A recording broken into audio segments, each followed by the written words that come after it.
Et j'ai eu la chance de travailler avec Jean-Louis Barrault, qui lui m'a montré quelques méthodes pour la mise en scène. J'ai compris beaucoup de choses avec lui à travers des conversations.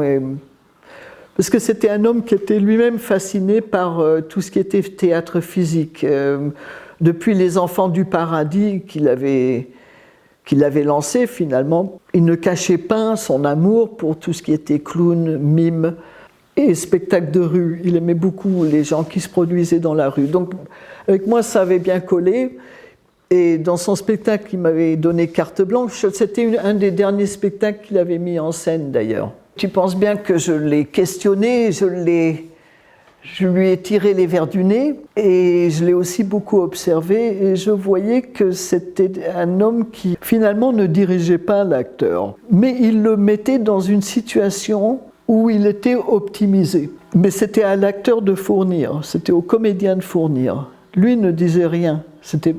Et moi j'ai compris ça. Un metteur en scène n'est pas un professeur.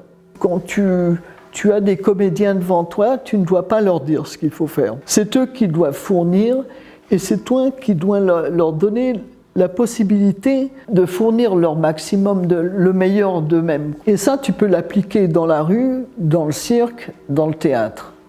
Parce que ce n'est pas du cinéma, le spectacle live. Quand tu es sur scène comme ça ou en piste, il faut laisser une grande part à la spontanéité et à la véritable personnalité de l'artiste.